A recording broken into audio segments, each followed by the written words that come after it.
The morning after I killed myself, I woke up and put on my school uniform. I laced up my shoes and ate the breakfast my mom had cooked for us.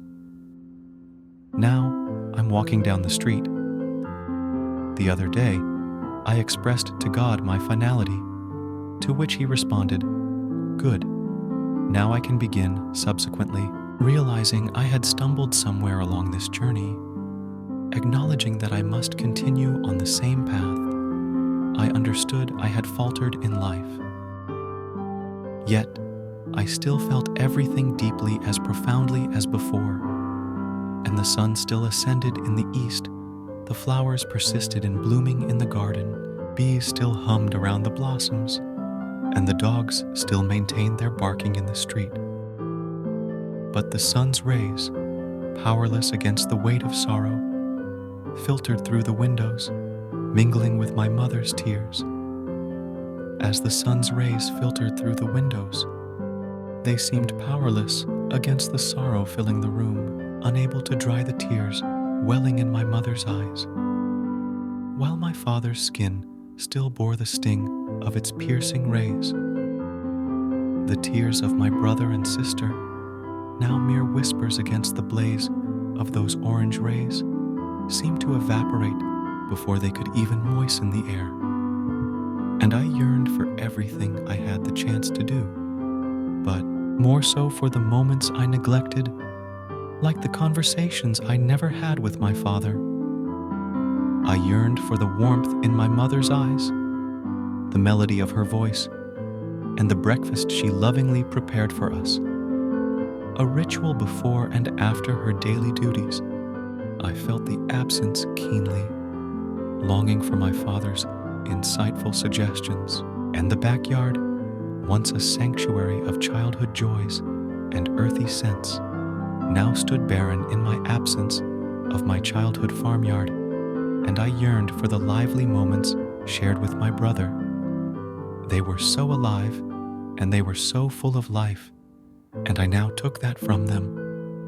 I did worse to them somehow, but there is no turning back, because time doesn't forgive an ending. Like that the same morning I regretted.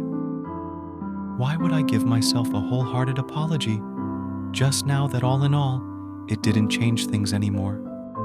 Why would I wish for the rain to touch me now, and to the wind to blow my hair, instead of escaping it, like I usually did when I actually was a thing that could be touched, and felt I truly missed the way I used to take care of others' lives. And I regret it now so much that I wasn't aware of how much just me, and deep into a darkness, trying to spread some sense, but now it's too late. Because even this space doesn't make sense itself. Now it's too late to even entertain these thoughts in this empty void of nothingness. And the morning after I've been gone forever, I realized how much I wanted to stay, how much I wanted to go back to live it all.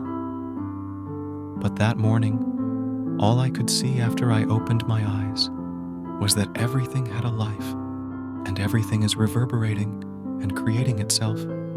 All the time there is nothing like old and new, except me, not me anymore.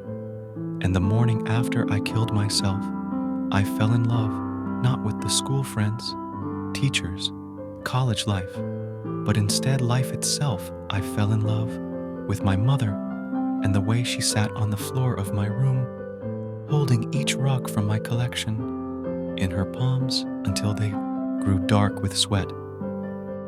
I fell in love with my brother, who once believed in unicorns, but who now sat in his desk at school, trying desperately to believe I still existed.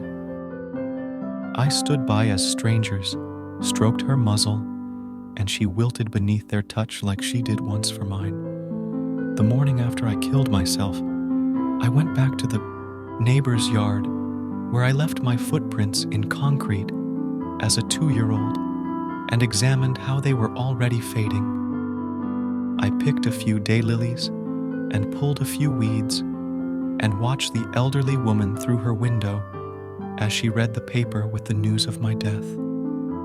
I saw her husband spit tobacco into the kitchen sink, and bring her daily medication.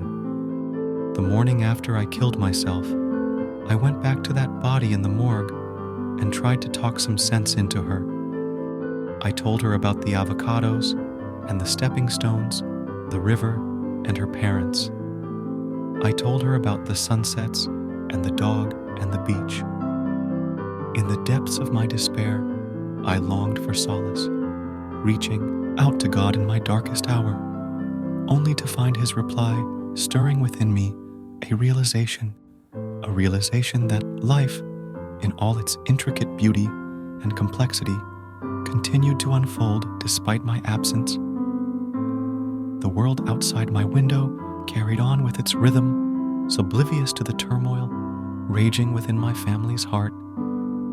As I grappled with the weight of my decisions, I couldn't help but mourn the moments left unshared, the words left unsaid. Regret consumed me, a bitter pill to swallow in the wake of irreversible choices. How I wished for the chance to turn back time, to embrace my loved ones once more, to savor the mundane joys of life that I had taken for granted. But amidst the pain and longing, a newfound love blossomed within me, a love not for the fleeting pleasures of the world, but for the essence of life itself. I found myself drawn to the simple acts of kindness and connection that defined the human experience, yearning to reach out to those I had left behind.